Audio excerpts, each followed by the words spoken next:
Good afternoon बच्चों। तो students, आज जो है हम लोग रेडॉक्स रिएक्शन का क्वेश्चन बैंक का जो है वो डिस्कशन करेंगे। और इसमें बहुत कम क्वेश्चन था रेडॉक्स रिएक्शन में पूछा हुआ, तो इसलिए इसको भी हम लोग एक लेक्चर में जितने भी पास्ट ईयर के क्वेश्चन पूछे गए हैं उन सभी क्वेश्चन को हम लोग डिस्कस करेंगे, है ना। तो जैसा कि बेटा हम आपको प्रॉमिस किए हैं, ये हमारा फ्री जो है वो नीट का सीरीज जो चल रहा क्वेश्चन बैंक डिस्कशन का, ये चलता चलेगा। एक एक चैप्टर जैसे हमने बोला है, ये आपको एग्जाम के डेट से पहले ये सीरीज हमारा खत्म हो जाएगा, है ना। तो आप इसका फायदा ज्यादा से ज्यादा लें। जो भी हमारे डाउट है वो आप हमारे पेज पे, हमारे व्हाट्सएप पे या हमारे यूट्यूब चैनल पे आप अपने प्रॉब्लम को बता सकते हैं, लिख सकते हैं, और जहां तक पॉसिबल होगा मैं ट्राई करूंगा कि आपके हर क्वेश्चन का जवाब दे पाऊं। और मैं चाहूंगा बेटा, अगर आपको ये सीरीज अच्छी लग रही है तो आप इसको जितना ज्यादा शेयर कर सकते हैं उतना ज्यादा शेयर करें, ताकि इस पैंडेमिक के सिचुएशन में सभी बच्चों को फायदा हो पाए, है ना। जैसे ही हमारा नीट का सीरीज खत्म होगा, मैं आपको बताऊं हमारा एक और 11th और 12th क्लास का जो सीरीज है वो हमारा स्टार्ट होने वाला है आने वाले वीक्स में, है ना। तो जो भी आपके फ्रेंड हैं उन सभी को आप बताएं, ताकि वो सभी बच्चे इस सीरीज का और इस ऑनलाइन क्लासेस का ज्यादा से ज्यादा फायदा ले पाए। तो चलिए हम लोग आज का पहला क्वेश्चन स्टार्ट करते हैं। फर्स्ट क्वेश्चन की बात करें तो यहाँ पे देखिए हमारा फर्स्ट क्वेश्चन जो है वो क्या है। तो हमारा फर्स्ट क्वेश्चन दिया गया है, देखिए, सॉरी, हाँ, ये हमारा पहला क्वेश्चन दिया गया है।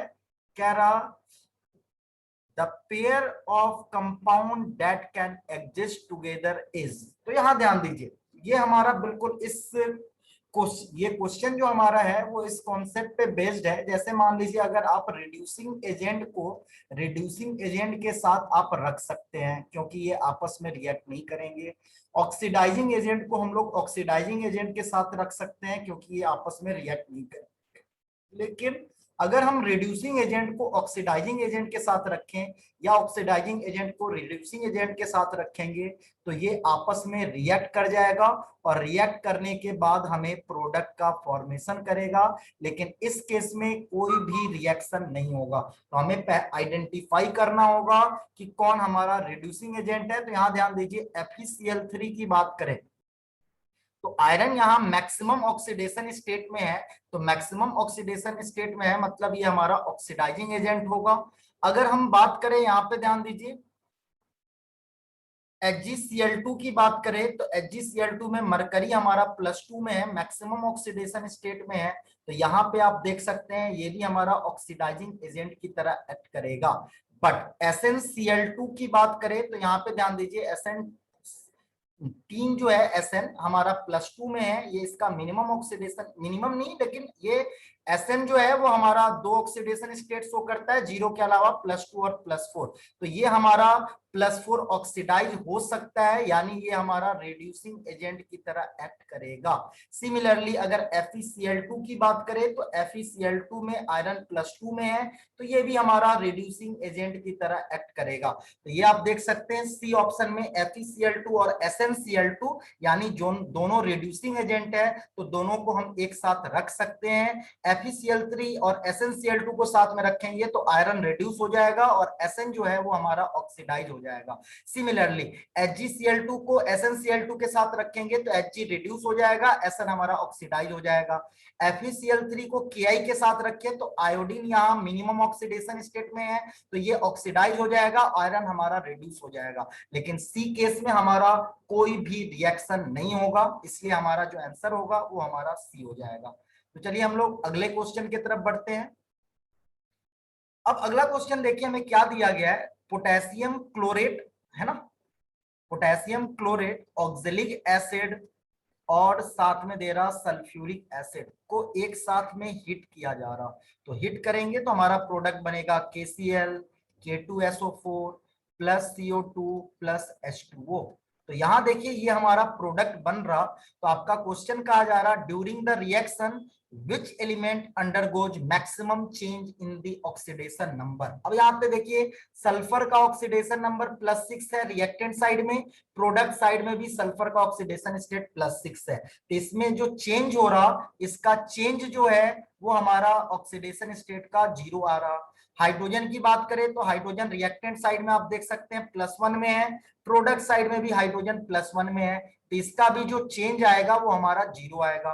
कार्बन की बात करें तो कार्बन हमारा रिएक्टेंट साइड में +3 में है, प्रोडक्ट साइड में कार्बन +4 में है, तो इसका डेल्टा चेंज जो आएगा ऑक्सीडेशन स्टेट का, सॉरी, वो हमारा 1 आएगा। अब सॉरी, कार्बन की हम बात कर रहे थे, हमने क्लोरीन की जगह पे लिख दिया। यहाँ पे देखिए कार्बन का आप देख सकते हो ऑक्सीडेशन स्टेट का चेंज जो आ रहा नंबर का, वो हमारा 1 आ रहा। क्लोरीन की बात करें तो क्लोरीन यहाँ +5 में है और प्रोडक्ट साइड में क्लोरीन हमारा -1 में है। तो देख सकते हैं इस केस में हमारा ऑक्सीडेशन नंबर का जो चेंज है वो हमारा 6 है। तो हाईएस्ट ऑक्सीडेशन नंबर का चेंज कहाँ आ रहा, सी केस में। तो आंसर जो होगा हमारा सी हो जाएगा। यानी आपको पूछा जा रहा कि अगर हमारा कोई भी रिएक्टेंट प्रोडक्ट बना रहा तो उस केस में ये 4 एलिमेंट में कौन सा एलिमेंट है जिसका ऑक्सीडेशन नंबर सबसे ज्यादा चेंज होगा।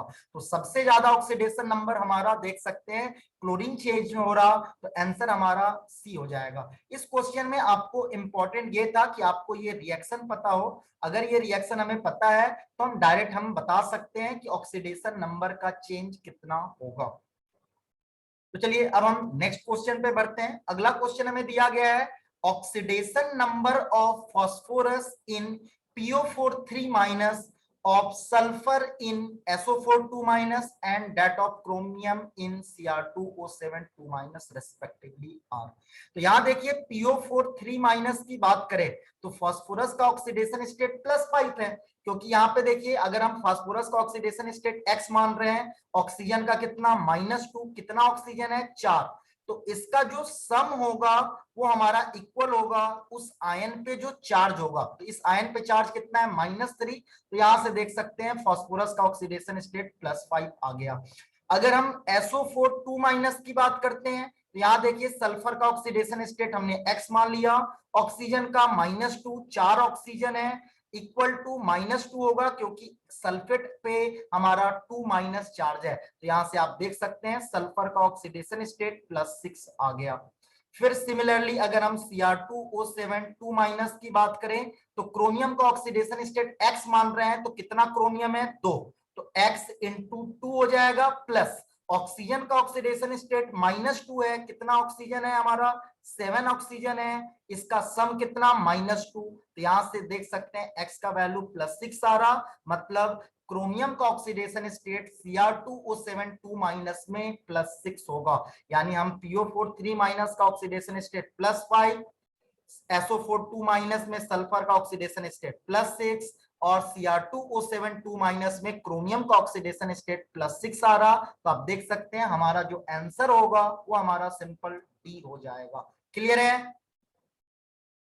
चलिए हम लोग अब नेक्स्ट क्वेश्चन पे आते हैं बेटा। अगला क्वेश्चन हमें देखिए क्या दिया गया है, number of moles of MnO4- required to oxidize 1 mole of ferrous oxalate completely in acidic medium. अब यहां ध्यान दो, जब हम MnO4- का फेरस ऑक्सिलेट यानी FeC2O4 से रिएक्शन कराते हैं किसमें, एसिडिक मीडियम में, तो यहाँ पे ध्यान दीजिए हमारा Mn जो है वो +2 में जाता है, आयरन जो है वो हमारा +3 में चला जाएगा और कार्बन हमारा प्रोडक्ट CO2 बनाएगा। तो यहां आप देख सकते हैं मैग्नीज +7 से +2 में जा रहा, तो MnO4 2- का जो N फैक्टर होगा ये हमारा 5 होगा। अब यहां देखो आयरन की बात करें तो आयरन का ऑक्सीडेशन स्टेट +2 है, यहाँ +3 है, कार्बन का ऑक्सीडेशन स्टेट +3 है, यहाँ पे कार्बन का +4 है। तो एक कार्बन एक इलेक्ट्रॉन का लॉस कर रहा, कार्बन जब हमारा +3 से +4 ऑक्सीडेशन स्टेट में जाएगा तो एक कार्बन एक इलेक्ट्रॉन का लॉस करेगा, बट हमारा फेरस ऑक्सिलेट में 2 कार्बन है, तो 2 कार्बन के कारण 2 इलेक्ट्रॉन का लॉस होगा। आयरन हमारा +2 से +3 में जा रहा, तो एक आयरन एक इलेक्ट्रॉन का लॉस करेगा और इस कंपाउंड में एक ही आयरन है, यानी ये कंपाउंड में आयरन के कारण एक इलेक्ट्रॉन का लॉस हो रहा, कार्बन के कारण 2 इलेक्ट्रॉन का लॉस हो रहा, तो इस कंपाउंड का n फैक्टर 3 होगा। यहां ध्यान दीजिए, आपको पता है अगर हम रिड्यूसिंग एजेंट की बात करें तो रिड्यूसिंग एजेंट का n फैक्टर होता है, रिड्यूसिंग एजेंट का n फैक्टर होता है लॉस ऑफ इलेक्ट्रॉन पर मॉलिक्यूल, यानी एक मॉलिक्यूल कितने इलेक्ट्रॉन का लॉस करेगा उसी को हम n फैक्टर कहेंगे।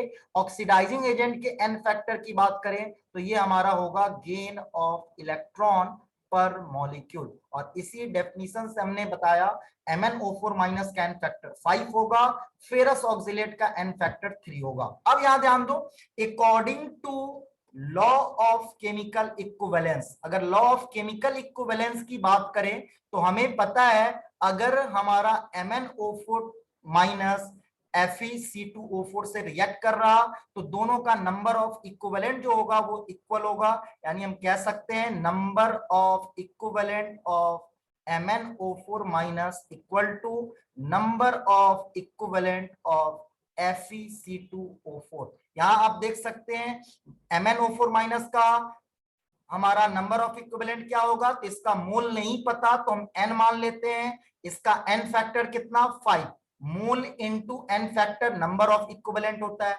FeC2O4 2 माइनस की बात करें तो इसका 1 मोल दिया गया है और FeC2O4 का n फैक्टर 3 है, तो यहां से आप देख सकते हैं मोल हमारा 3/5 आ रहा, यानी MnO4 माइनस का मोल जो होगा वो 3/5 यानी 0.6 मोल होगा।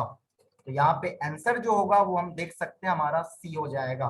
तो यहाँ पे आपको दो कॉन्सेप्ट मेन अप्लाई हो रहा था, एक एन फैक्टर हम कैसे निकालेंगे और दूसरा हमें पता है अगर रिड्यूसिंग ऑक्सीडाइजिंग एजेंट हमारा रिड्यूसिंग एजेंट से रिएक्ट कर रहा, ये हमारा ऑक्सीडाइजिंग एजेंट है, ये हमारा रिड्यूसिंग एजेंट है। रिड्यूसिंग एजेंट इलेक्ट्रॉन गेन करता है और ये इलेक्ट्रॉन मतलब एक्सेप्टर होता है, इलेक्ट्रॉन ये हमारा डोनर होता है, और ऑक्सीडाइजिंग एजेंट की बात करें तो ये हमारा इलेक्ट्रॉन एक्सेप्टर होता है। तो यहाँ पे आपको law of chemical equivalence apply कर कर हम डायरेक्ट नंबर ऑफ मोल्स निकाल सकते हैं। तो चलिए अगले क्वेश्चन पे आते हैं। नेक्स्ट क्वेश्चन यहाँ पे ध्यान दीजिए, अगला क्वेश्चन हमें कह रहा which is the best description of the behaviour of bromine in the reaction given below. पहले देखो रिएक्शन क्या दिया गया है, H2O plus Br2 gives HOBr plus HBr। अब यहाँ पे ध्यान दीजिए, अगर हम ब्रोमीन का ऑक्सीडेशन स्टेट निकालें, है ना, तो ब्रोमीन का ऑक्सीडेशन स्टेट निकाले तो यहाँ पे 0 है, यहाँ पे ब्रोमीन हमारा +1 में है और यहाँ ब्रोमीन -1 में है। मतलब ब्रोमीन जब 0 से +1 में जाएगा तो इसका क्या हो रहा ऑक्सीडेशन, और ब्रोमीन जब 0 से -1 में जाएगा तो इसका क्या हो रहा रिडक्शन, यानी ब्रोमीन का ऑक्सीडेशन भी हो रहा और रिडक्शन भी हो रहा। तो आंसर क्या हो जाएगा बी, यानी ब्रोमीन ऑक्सीडाइज भी हो रहा और हमारा रिएक्शन में रिड्यूस भी हो रहा। कैसे पता चलेगा ऑक्सीडाइज, यहां ध्यान दो, ऑक्सीडेशन कैसे पता चलता है, तो अगर कोई भी कंपाउंड इलेक्ट्रॉन का लॉस करेगा तो लॉस करेगा तो मतलब वो कहां जा रहा ऑक्सीडेशन में जा रहा। कैसे पता चलेगा इलेक्ट्रॉन का लॉस कर रहा, तो अगर हमारा चार्ज बढ़ेगा या कह लें ऑक्सीडेशन स्टेट बढ़ेगा तो इसका मतलब चार्ज बढ़ रहा, चार्ज बढ़ने का मतलब इलेक्ट्रॉन का लॉस करेगा और इलेक्ट्रॉन का लॉस करने का मतलब उसका क्या हो रहा ऑक्सीडेशन। तो यहां देख सकते हैं 0 से +1 में जा रहा मतलब चार्ज बढ़ रहा, चार्ज बढ़ने का मतलब वो इलेक्ट्रॉन का लॉस करेगा तभी चार्ज इंक्रीज होगा, मतलब ब्रोमीन उस केस में ऑक्सीडेशन में जा रहा। सिमिलरली रिडक्शन हम कैसे पता करेंगे, तो रिडक्शन अगर कोई भी कंपाउंड इलेक्ट्रॉन का गेन कर रहा तो रिडक्शन होगा, रिडक्शन जब होता है तो हमारा चार्ज डिक्रीज होता है, चार्ज डिक्रीज होने का मतलब ऑक्सीडेशन स्टेट हमारा डिक्रीज होगा पर एटम। तो यहां पे ध्यान दीजिए ब्रोमीन जब 0 से -1 में जा रहा तो इसका ऑक्सीडेशन स्टेट डिक्रीज कर रहा मतलब इलेक्ट्रॉन का गेन कर रहा, मतलब ब्रोमीन का क्या हो रहा रिडक्शन। तो ब्रोमीन का ऑक्सीडेशन और रिडक्शन दोनों हो रहा, तो आंसर हमारा सिंपल बी हो जाएगा। क्लियर है। चलिए अगले क्वेश्चन पे आते हैं। अगला क्वेश्चन हमें दिया जा रहा oxidation state of Fe in Fe3O4। बहुत सिंपल क्वेश्चन है यार। आयरन का ऑक्सीडेशन स्टेट हम मान लेते हैं X, तो कितना कार्बन है 3 कार्बन है, प्लस ऑक्सीजन का ऑक्सीडेशन स्टेट -2, कितना ऑक्सीजन है 4। इस कंपाउंड पे कितना चार्ज है 0, तो इक्वल टू 0 हो जाएगा, क्योंकि आपको पता है sum of oxidation state of all the atoms in a compound that is equal to हमारा चार्ज ऑन दैट कंपाउंड या आयन।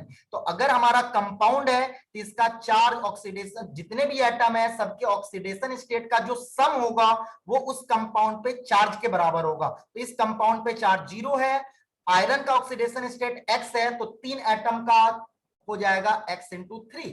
ऑक्सीजन का ऑक्सीडेशन स्टेट -2 है, तो 4 एटम का -2 into 4 that is equal to 0। यहां से आप x देख सकते हैं, ये आ गया हमारा +8/3, यानी आंसर जो होगा वो हमारा डी हो जाएगा, ये हमारा आंसर होगा। अब यहाँ पे देखिए, ये हमारा Fe3O4 अगर आपको सेपरेटली पूछा जाता तो ये हमारा FeO प्लस Fe2O3 के फॉर्म में होता है, यहाँ पे +2 होता है, यहाँ पे +3 होता है, तो इसका एवरेज ऑक्सीडेशन स्टेट हमारा +8/3 आता है। क्लियर है? चलिए अब हम अगले क्वेश्चन पे आते हैं। क्या रहा, reaction of sodium thiosulphate with iodine gives. अब देखो आपने रिएक्शन पढ़ा हुआ है, आयोडोमेट्रिक और आयोडीमेट्रिक टाइट्रेशन। आपको पता है Na2H2O3 सोडियम थायोसल्फेट जब आयोडीन से रिएक्ट करता है तो ये हमारा प्रोडक्ट बनाता है Na2S4O6 प्लस NaI। अगर हम इस रिएक्शन को बैलेंस करें तो रिएक्शन हमारा कुछ इस तरह बैलेंस्ड होगा। तो अब ये देखिए, सोडियम थायोसल्फेट जो है वो सोडियम हमारा टेट्राथायोनेट में चेंज हो जाता है। इस कंपाउंड को क्या कहते हैं, हमारा ये कंपाउंड है सोडियम टेट्राथायोनेट। तो यहां पे देख सकते हैं, इससे हमें क्या मिलेगा, टेट्राथायोनेट आयन, यानी आंसर जो होगा वो हमारा सिंपल ए हो जाएगा। क्लियर है? ये बहुत फेमस रिएक्शन है यार, ये फेमस रिएक्शन है हमारा आयोडोमेट्रिक, और आयोडोमेट्रिक में बहुत ज्यादा ये रिएक्शन का यूज किया जाता है। तो ये आपको रिएक्शन पता है तो सीधा हम बता सकते हैं कि सोडियम थायोसल्फेट आयोडीन से रिएक्ट करके सोडियम टेट्राथायोनेट का फॉर्मेशन करता है। यहाँ पे ऑक्सीडेशन स्टेट की बात करें तो सल्फर का +2 होता है और प्रोडक्ट साइड में सल्फर का +2.5 होता है। निकालने का तरीका सेम है, सोडियम +1 ऑक्सीजन -2, सल्फर का आप x मानकर निकालेंगे, सम को 0 करेंगे तो आप देखेंगे सल्फर का ऑक्सीडेशन स्टेट +2.5 आ जाएगा। तो चलिए हम लोग अब अगले क्वेश्चन की तरफ बढ़ते हैं। नया क्वेश्चन देखिए, अगला क्वेश्चन है the oxide which can not act as reducing agent. पहले यहां ध्यान दीजिए, रिड्यूसिंग एजेंट क्या होता है, इलेक्ट्रॉन डोनर होता है। इलेक्ट्रॉन डोनर होने के कारण इसका ऑक्सीडेशन स्टेट इंक्रीज होता है। तो ध्यान दीजिए, अगर कोई कंपाउंड अपने मैक्सिमम ऑक्सीडेशन स्टेट में होगा, तो क्या अगर कोई कंपाउंड हमारा मैक्सिमम ऑक्सीडेशन स्टेट में होगा तो क्या उसका ऑक्सीडेशन स्टेट फर्दर इंक्रीज करेगा? नहीं करेगा। तो अगर ऑक्सीडेशन स्टेट इंक्रीज नहीं करेगा मतलब वो रिड्यूसिंग एजेंट की तरह एक्ट नहीं कर सकता, क्योंकि रिड्यूसिंग एजेंट की तरह एक्ट करना है तो उसे इलेक्ट्रॉन डोनेट करना होगा, और इलेक्ट्रॉन डोनेट करने के लिए करेगा तो उसका ऑक्सीडेशन स्टेट बढ़ेगा। बट जब कोई कंपाउंड अपने मैक्सिमम ऑक्सीडेशन स्टेट में होगा तो उसका वो इलेक्ट्रॉन डोनेट नहीं कर पाएगा, और इलेक्ट्रॉन डोनेट नहीं करेगा तो फिर वो रिड्यूसिंग एजेंट की तरह एक्ट नहीं करेगा। अब यहां देखो, ए में CO2 है, कार्बन अपने मैक्सिमम ऑक्सीडेशन स्टेट में है, कार्बन का मैक्सिमम ऑक्सीडेशन स्टेट +4 और मिनिमम ऑक्सीडेशन स्टेट -4 होता है। तो कार्बन अपने मैक्सिमम ऑक्सीडेशन स्टेट में है तो क्या ये रिड्यूसिंग एजेंट की तरह एक्ट करेगा? नहीं करेगा।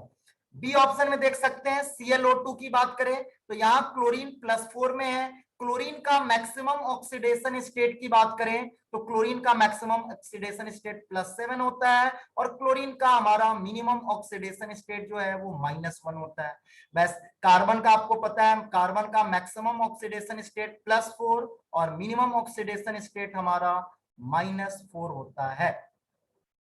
अब सी ऑप्शन को देखें, NO2 की बात करें तो NO2 में आप देख सकते हैं नाइट्रोजन +4 में है। नाइट्रोजन की बात करें तो नाइट्रोजन का मैक्सिमम ऑक्सीडेशन स्टेट +5 होता है और इसका मिनिमम ऑक्सीडेशन स्टेट -3 होता है। तो ये भी आप देख सकते हैं, ये इलेक्ट्रॉन डोनेट कर सकता है, इसका ऑक्सीडेशन स्टेट बढ़ सकता है, +4 से वो +5 में जा सकता है, मतलब ये रिड्यूसिंग एजेंट की तरह एक्ट कर सकता है। क्लोरीन जो है वो +4 में है तो +7 तक जा सकता है, मतलब ClO2 और रिड्यूसिंग एजेंट की तरह एक्ट कर सकता है। SO2 सल्फर की बात करें तो SO2 में सल्फर का ऑक्सीडेशन स्टेट +4 है। सल्फर का मैक्सिमम ऑक्सीडेशन स्टेट की बात करें तो ये हमारा +6 होता है, और इसका अगर हम मिनिमम ऑक्सीडेशन स्टेट की बात करें तो ये हमारा -2 होता है, मतलब सल्फर +4 से +6 में जा सकता है। और जा सकता है का मतलब वो रिड्यूसिंग एजेंट की तरह एक्ट कर सकता है, तो नहीं कर सकता तो कौन? CO2। तो आंसर जो होगा वो हमारा हो जाएगा ए, यानी CO2। क्लियर है?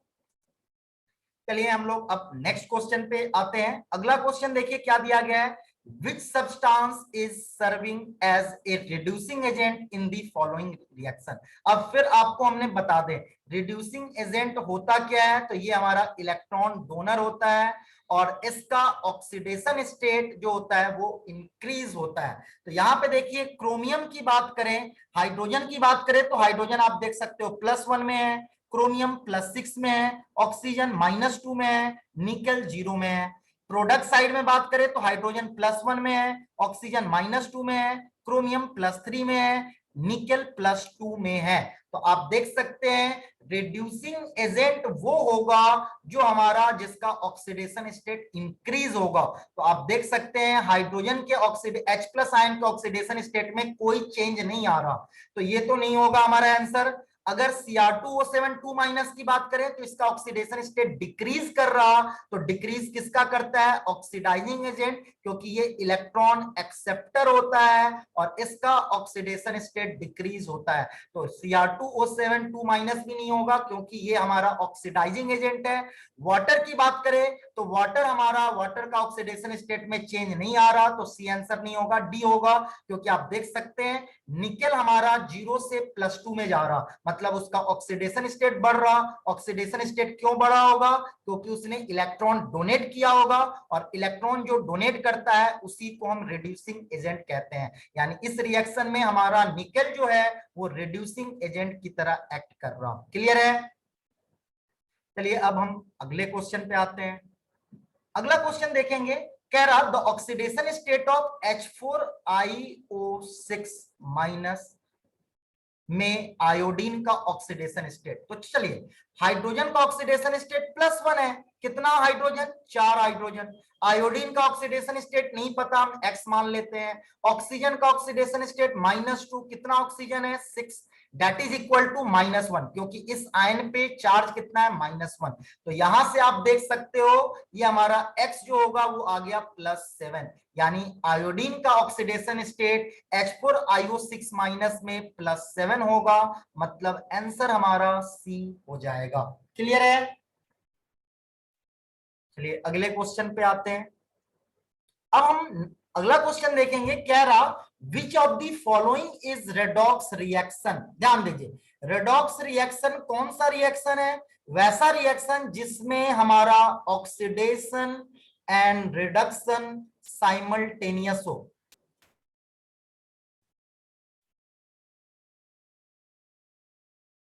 अब यहां ध्यान दो, वैसा रिएक्शन जिसमें ऑक्सीडेशन और रिडक्शन साइमल्टेनियसली होगा, वैसे रिएक्शन को हम कहेंगे रेडॉक्स रिएक्शन। तो रेडॉक्स रिएक्शन हमारा वो रिएक्शन है जिसमें ऑक्सीडेशन और रिडक्शन दोनों एक साथ होगा, मतलब इलेक्ट्रॉन का लॉस और गेन दोनों होगा। इवेपोरेशन ऑफ वाटर, अब देखो वाटर लिक्विड से वाटर हमने गैस बना दिया, तो क्या ऑक्सीडेशन रिडक्शन हुआ? नहीं, हमारा ना इलेक्ट्रॉन का लॉस हुआ ना गेन हुआ, तो ये हमारा रेडॉक्स रिएक्शन नहीं होगा।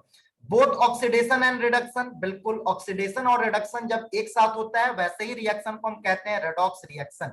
सी देखिए, H2SO4 प्लस NaOH को जब हम रिएक्ट कराते हैं तो ये हमारा न्यूट्रलाइजेशन रिएक्शन होता है, इसमें ऑक्सीडेशन स्टेट हमारा चेंज नहीं करता, ये हमने रिएक्शन को बैलेंस नहीं किया है, तो यहाँ पे ऑक्सीडेशन स्टेट चेंज नहीं होता, ये हमारा न्यूट्रलाइजेशन रिएक्शन है। न्यूट्रलाइजेशन रिएक्शन रेडॉक्स रिएक्शन नहीं होता, सॉरी ये हमारा आंसर नहीं होगा, क्योंकि यहाँ पे ऑक्सीडेशन स्टेट किसी भी एटम का चेंज नहीं कर रहा। तो ऑक्सीडेशन स्टेट चेंज नहीं कर रहा मतलब इलेक्ट्रॉन का लॉस और गेन नहीं हो रहा, और वैसा रिएक्शन जिसमें इलेक्ट्रॉन का लॉस और गेन एक साथ नहीं हो, वैसे रिएक्शन को हम रेडॉक्स रिएक्शन नहीं कहेंगे। अब देखो कह रहा इन atmosphere O3 from O2 by form O2 by lightning. अब O2 से O3 आप बनाओगे यार, तो ये भी हमारा आंसर नहीं होगा, क्योंकि O2 में ऑक्सीजन का ऑक्सीडेशन स्टेट 0 है और O3 में भी ऑक्सीजन का ऑक्सीडेशन स्टेट 0 है।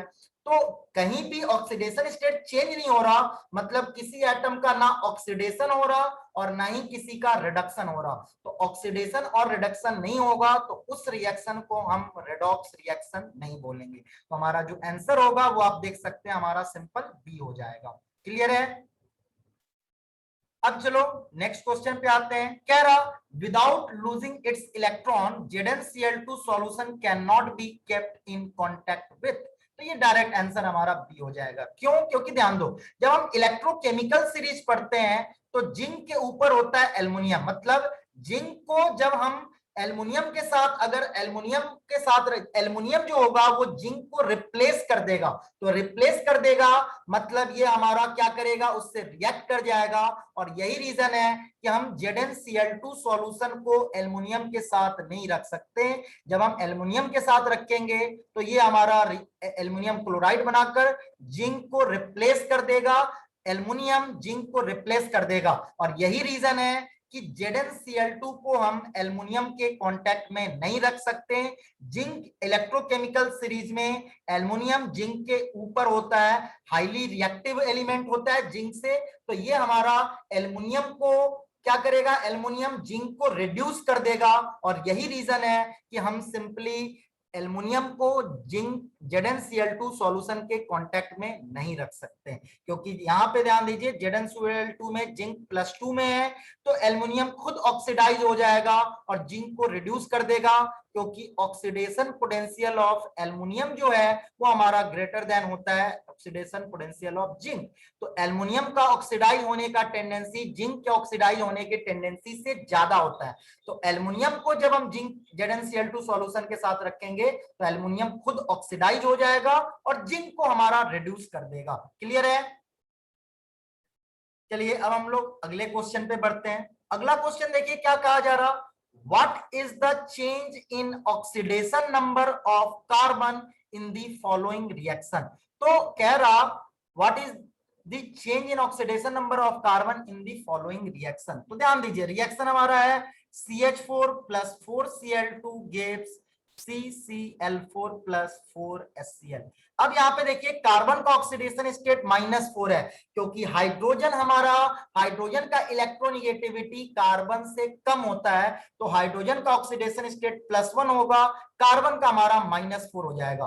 क्लोरीन का ऑक्सीडेशन स्टेट कार्बन से ज्यादा होता है, तो क्लोरीन हमारा -1 में होगा, तो कार्बन का ऑक्सीडेशन स्टेट हम निकालेंगे तो देख सकते हैं +4 हो जाएगा। तो कार्बन का ऑक्सीडेशन नंबर जो है वो -4 से कहां चेंज हो रहा, +4, यानी आंसर हमारा सी हो जाएगा। निकालने का सेम तरीका है यार, आपको पता है हाइड्रोजन का +1 होगा, कितना हाइड्रोजन है 4, कार्बन का नहीं पता, x मान लो दैट इज इक्वल टू 0, तो x आप देख सकते हो -4 आ जाएगा। अगर सिमिलरली हम CCl4 में बात करें तो यहां ध्यान दो, क्लोरीन का ऑक्सीडेशन स्टेट -1 होगा, 4 क्लोरीन है, कार्बन का नहीं पता, x मान लो दैट इज इक्वल टू 0, यहां से देख सकते हो x हमारा +4 आ गया, मतलब CCl4 में कार्बन का ऑक्सीडेशन स्टेट +4 होगा, जबकि CH4 में कार्बन का ऑक्सीडेशन स्टेट -4 होगा। तो आंसर यानी कार्बन का ऑक्सीडेशन नंबर जो है वो -4 से +4 में चेंज हो गया। क्लियर है? अब चलो अगला क्वेश्चन, ये हमारा कंपाउंड का स्ट्रक्चर बेस्ड क्वेश्चन है, तो ये आपको स्ट्रक्चर सिंपल याद होना चाहिए। आपको पता है हमारा ट्राई ब्रोमो ऑक्टा ऑक्साइड जो है वो हम कहते हैं Br3O8 को, तो Br3O8 को कहते हैं ट्राई ब्रोमो ऑक्टा ऑक्साइड, और ट्राई ब्रोमो ऑक्टा ऑक्साइड यानी Br3O8 जो है वो हम देख सकते हैं बी है, क्योंकि बाकी में हमारा चार्ज है ना, ट्राइब्रोमो ऑक्टाऑक्साइड सिंपल हमारा Br3O8 होता है, इस पे कोई चार्ज नहीं है। सब में देख सकते हैं 8 ऑक्सीजन है और 3 ब्रोमीन है, लेकिन ट्राइब्रोमो ऑक्टाऑक्साइड पे कोई चार्ज नहीं होता। तो ये हमारा कौन सा आंसर होगा? आंसर हमारा सिंपल बी हो जाएगा, क्योंकि ट्राइब्रोमो ऑक्टाऑक्साइड कुछ ऐसा होता है, आपको फॉर्मूला उसका Br3O8 होता है ना। तो यहाँ पे देखिए ये हमारा ट्राइब्रोमो ऑक्टाऑक्साइड है, इसमें अगर बात करें तो इस पे +6 चार्ज होता है, इस पे +6 होता है, इस पे +4 होता है। ठीक है, चलिए फिर हम लोग अगले क्वेश्चन पे बढ़ते हैं। अब अगला क्वेश्चन देखिएगा, अगला क्वेश्चन कह रहा which of the following reaction are disproportionation reaction, इनमें से कौन सा रिएक्शन डिसप्रोपोर्शनेशन रिएक्शन है? डिसप्रोपोर्शनेशन रिएक्शन वो रिएक्शन है जिसमें सेम एलिमेंट हमारा ऑक्सीडाइज और रिड्यूस होता है। तो पहले में देखें, पहला हमें दिया गया है 2Cu plus gives Cu2 plus Cu0। तो यहां आप देख सकते हैं कॉपर +1 से +2 में जा रहा और 0 में जा रहा, मतलब +1 से +2 में जा रहा तो इसका क्या हो रहा? ऑक्सीडेशन। और जब ये +1 से 0 में जा रहा तो इसका क्या हो रहा? रिडक्शन। यानी ये जो हमारा डिसप्रोपोर्शनेशन रिएक्शन का एग्जाम्पल होगा। अब दूसरा आते हैं, दूसरा दिया हुआ है 3MnO4 2- plus 4H plus gives 2MnO4- plus MnO2 plus 2H2O। तो यहां देखिए मैग्नीज हमारा +6 में है, प्रोडक्ट साइड में मैग्नीज +7 और +4 में है। तो यहां फिर देख सकते हैं यहां पे भी डिसप्रोपोर्शनेशन हो रहा, क्योंकि मैग्नीज हमारा जब +6 से +7 में जा रहा तो इसका ऑक्सीडेशन हो रहा, और मैग्नीज जब +6 से हमारा +4 में जा रहा तो इसका रिडक्शन हो रहा। मतलब मैग्नीज ऑक्सीडाइज भी हो रहा, रिड्यूस भी हो रहा, मतलब ये डिसप्रोपोर्शनेशन रिएक्शन का एग्जांपल है।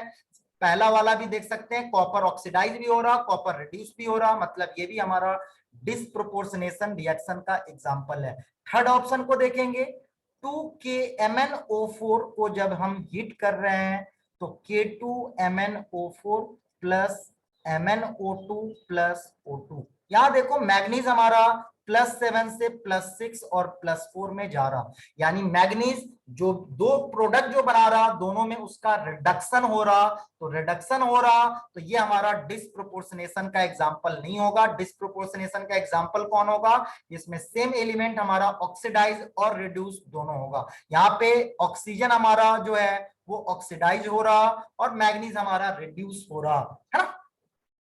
फोर्थ एग्जांपल देखेंगे, फोर्थ एग्जांपल में दिया गया है 2MnO4- plus 3Mn2 plus 2H2O gives 5MnO2 plus 4H plus. यहां देख सकते हैं मैग्नीज +7 से +2 से +4 में जा रहा, यानी +7 से +4 में जा रहा तो इसका रिडक्शन हो रहा। Mn2 प्लस हमारा जो है +2 से +4 में जा रहा, ऑक्सीडेशन हो रहा। लेकिन हमें एक ही कंपाउंड का जब एक एलिमेंट जो है जब ऑक्सीडाइज रिड्यूस होता है तो उसको हम कहते हैं डिसप्रोपोर्शनेशन। ये हमारा कॉम प्रोपोर्शनेशन रिएक्शन है जो उल्टा होता है डिसप्रोपोर्शनेशन रिएक्शन का। यहाँ पे दो सेम एलिमेंट जो दो डिफरेंट ऑक्सीडेशन स्टेट में है, अगर प्रोडक्ट में सेम ऑक्सीडेशन स्टेट में कंपाउंड बनाता है तो उसको कहते हैं com proportionation reaction. Disproportionation reaction में एक एलिमेंट ऑक्सीडाइज और रिड्यूस दोनों हो रहा। यहाँ पे देखियो उल्टा रिएक्शन को देख सकते हो, मैग्नीज का रिडक्शन भी हो रहा और मैग्नीज का ऑक्सीडेशन भी हो रहा। तो उल्टा देखे तो ये डिसप्रोपोर्शनेशन है। डिसप्रोपोर्शनेशन रिएक्शन का उल्टा दिया गया मतलब ये कॉम प्रोपोर्शनेशन रिएक्शन है। तो कौन सा डिसप्रोपोर्शनेशन रिएक्शन हुआ? पहला और दूसरा, यानी आंसर जो होगा वो हमारा सिंपली बी हो जाएगा। क्लियर है? चलो अब हम अगले क्वेश्चन पे आते हैं। अगला क्वेश्चन दे रहा CrO5। यहां देखो, यहां पे आप इस फॉर्मूले से अगर आप क्वेश्चन बनाते हो तो आपका गलत आएगा। क्रोमियम का ऑक्सीडेशन स्टेट X, ऑक्सीजन -2 × 5 = 0। यहां से X आपका +10 आ जाएगा। आपको पता है क्रोमियम का जो है वो मैक्सिमम ऑक्सीडेशन स्टेट क्रोमियम का +6 होता है, तो +10 हो ही नहीं सकता है। यहाँ पे इसका रीजन है कि हमें पेरोक्साइड मिल रहा, तो ये हमारा CrO5 जो है वो बटरफ्लाई स्ट्रक्चर होता है। ऐसा इसका स्ट्रक्चर होता है बटरफ्लाई की तरह, इसलिए इस कंपाउंड को हम बटरफ्लाई स्ट्रक्चर, इसके स्ट्रक्चर को कहते हैं। अब यहाँ पे देखो क्रोमियम +6 में आप देख सकते हैं इसका इलेक्ट्रोनिगेटिविटी ज्यादा है, इसके कारण, इस बॉन्ड के कारण इस पे +1 चार्ज आएगा, है ना। इस बॉन्ड के कारण इस पे +1 चार्ज आएगा, इस बॉन्ड के कारण क्रोमियम पे +1 चार्ज आएगा, इस बॉन्ड के कारण +1 चार्ज आएगा, और ये दो बॉन्ड के कारण +2 चार्ज आएगा। तो आप देख सकते हैं क्रोमियम पे नेट चार्ज कितना आ रहा, +6। तो CrO5 में क्रोमियम पे +6 चार्ज होगा, और ये हमारा स्ट्रक्चर जो CrO5 का होता है इसको हम बटरफ्लाई स्ट्रक्चर कहते हैं। तो ये बड़ा इंपॉर्टेंट है, इसको ध्यान रखेंगे। यहाँ पे हमारा जनरल फॉर्मूला से क्यों नहीं आ रहा, क्योंकि यहाँ पे पेरोक्साइड है, इसको ओओ लिंकेज को हम पेरोक्सी लिंकेज कहते हैं। तो अगर पूछा जाए कि ये CrO5 में कितने पेरोक्सी लिंकेज है, तो 2 पेरोक्सी लिंकेज है। ओ का सिंगल बॉन्ड जो है वो हमारा 2 है, और 2 हमारा पेरोक्सी लिंकेज कहलाएगा। क्लियर है। चलिए अब हम अगले क्वेश्चन पे आते हैं। अगला क्वेश्चन हमें दिया गया है, the correct order of n compounds, nitrogen containing compounds in its decreasing order of oxidation state. अब ध्यान दो, हमें कंपाउंड का डिक्रीजिंग ऑक्सीडेशन स्टेट में लिखना है। तो सबसे पहले यहां ध्यान दो, हमारे पास NH4Cl है। NH4Cl में अगर बात करें तो नाइट्रोजन पे आप देख सकते हो -3, हाइड्रोजन पे +1, है ना, क्लोरीन पे -1। अगर यहाँ पे ध्यान दो N2 की बात करें तो N2 पे नाइट्रोजन का ऑक्सीडेशन स्टेट कितना, 0। अगर हम NO की बात करें तो आपको पता है ऑक्सीजन पे -2, नाइट्रोजन पे +2। फिर हमारा नेक्स्ट कंपाउंड है HNO3। यहाँ पे बात करें ऑक्सीजन पे -2, हाइड्रोजन पे +1, नाइट्रोजन पे +5। तो सब डिक्रीजिंग ऑर्डर में लिखना है ऑक्सीडेशन स्टेट ऑफ नाइट्रोजन। तो सबसे पहले कौन आएगा, HNO3, क्योंकि इसमें नाइट्रोजन का ऑक्सीडेशन स्टेट सबसे ज्यादा है। फिर कौन आएगा हमारा, NO, क्योंकि +5 के बाद +2 होगा हमारा।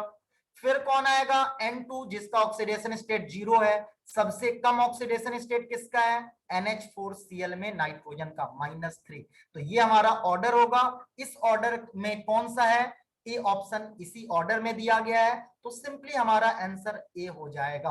निकालने का सेम तरीका आपको बताया गया, ऑक्सीजन का -2 तो नाइट्रोजन का +2। फ्री स्टेट में नाइट्रोजन है तो इसका ऑक्सीडेशन स्टेट 0। यहाँ पे ऑक्सीजन का -2, हाइड्रोजन का +1, तो आप निकालोगे नाइट्रोजन का +5 आ जाएगा।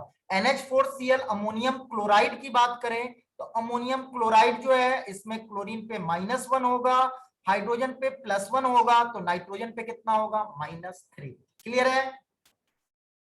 तो इस क्वेश्चन में बस ये कह रहा था कि आप सारे कंपाउंड में नाइट्रोजन का ऑक्सीडेशन स्टेट निकाल लें, और नाइट्रोजन के ऑक्सीडेशन स्टेट को हमें डिक्रीजिंग ऑर्डर के फॉर्म में लिखना है। यानी कोई कंपाउंड में नाइट्रोजन का जिस कंपाउंड में नाइट्रोजन का ऑक्सीडेशन स्टेट सबसे ज्यादा होगा उस कंपाउंड को हम पहले लिखेंगे, फिर उसके बाद हम नाइट्रोजन के ऑक्सीडेशन स्टेट के घटते क्रम में उसको लिखते चले जाएंगे। क्लियर है। चलिए फिर हम लोग अगले क्वेश्चन की तरफ बढ़ते हैं। अगला क्वेश्चन देखो क्या दिया गया है, for the redox reaction this the correct coefficient of the reactant for the balanced reaction. अब देखो रिएक्शन को बैलेंस करके आपको कोफिशिएंट लिखना है। सबसे पहले यहाँ पे देखो इस रिएक्शन में हम इस रिएक्शन के माध्यम से आपको बैलेंसिंग का हम तरीका भी बता देते हैं। ये रिएक्शन हमें दिया गया है यार, Mn2 plus CO2 plus water. अब देखो हमें करना क्या है, तो यहाँ पे ध्यान दो नाइट्रोजन +7 में है, यहाँ मैग्नीज यहाँ +7 में है, यहाँ मैग्नीज +2 में है, कार्बन हमारा +3 में है, कार्बन हमारा +4 में है। जब हम बैलेंसिंग करते हैं तो हम ऑक्सीडेशन और रिडक्शन रिएक्शन को सेपरेट लिखते हैं। तो ऑक्सीडेशन रिएक्शन को जब हम लिखेंगे तो C2O4 कन्वर्ट हो रहा किसमें, CO2 में। हम उस एटम को पहले बैलेंस करते हैं जो एटम हमारा ऑक्सीडाइज होगा, यानी कार्बन ऑक्सीडाइज हो रहा तो कार्बन यहाँ 2 है तो यहाँ भी कार्बन 2 होगा। एक कार्बन 1 इलेक्ट्रॉन का लॉस कर रहा तो 2 कार्बन 2 इलेक्ट्रॉन का लॉस करेगा, और लॉस ऑफ इलेक्ट्रॉन को हम लोग राइट हैंड साइड में लिखते हैं। अगर रिडक्शन रिएक्शन की बात करें तो रिडक्शन किसका होता है, हो रहा MnO4- का, ये हमारा बना रहा Mn2+ में। मैग्नीज का रिडक्शन हो रहा तो आप देख सकते हैं मैग्नीज ऑलरेडी बैलेंस्ड है तो बैलेंस करने की जरूरत नहीं है। यहाँ पे एक मैग्नीज है, यहाँ पे एक मैग्नीज है, हम उस एटम को पहले बैलेंस करेंगे जिसका ऑक्सीडेशन रिडक्शन हो रहा। तो मैग्नीज बैलेंस है, एक मैग्नीज +7 से +2 में जाएगा तो ये 5 इलेक्ट्रॉन का गेन करेगा, और गेन ऑफ इलेक्ट्रॉन को हम लेफ्ट हैंड साइड में लिखते हैं। अगला प्रोसेस होता है हमारा कि लॉस ऑफ इलेक्ट्रॉन और गेन ऑफ रिएक्शन को इस तरह से ऐड करना है हमें, है ना। रिएक्शन, ऑक्सीडेशन और रिडक्शन रिएक्शन को इस तरह से ऐड करना है कि आपका loss of electron equal to हो जाए गेन ऑफ इलेक्ट्रॉन, क्योंकि एक बैलेंस्ड रेडॉक्स रिएक्शन में loss of electron equal to होता है गेन ऑफ इलेक्ट्रॉन। तो 2 का लॉस हो रहा, 2 को 5 से मल्टीप्लाई करेंगे तो 10 का लॉस हो जाएगा। 5 का गेन हो रहा, 5 को 2 से मल्टीप्लाई करेंगे तो 10 का गेन हो जाएगा। ऐड कर देंगे तो देखो क्या आएगा हमारा, ये आएगा 2MnO4 minus plus 5C2O4 2 minus gives 2Mn2 plus plus 10SCO2। अब H प्लस और वाटर बचा, ध्यान दो। H प्लस हम चार्ज को बैलेंस करने के लिए करेंगे, तो लेफ्ट हैंड साइड में आप देख लो चार्ज कितना है +4, राइट हैंड साइड में। लेफ्ट हैंड साइड की बात करें तो चार्ज कितना है हमारा, देखो -12। तो कितना H प्लस इधर ऐड करेंगे कि लेफ्ट हैंड साइड और राइट हैंड साइड में चार्ज बराबर हो जाए, तो 16H प्लस 16 प्लस -12 +4 हो जाएगा। अब आप देख सकते हो कि हमारा जो रिएक्शन है वो आपका चार्ज इसका बैलेंस हो चुका है। अब चार्ज बैलेंस हो चुका तो अब हम एटम को बैलेंस करते हैं। इधर 16 हाइड्रोजन है तो इधर भी 16 हाइड्रोजन होगा, एक वाटर में 2 हाइड्रोजन, तो 8 वाटर मॉलिक्यूल में 16 हाइड्रोजन होगा।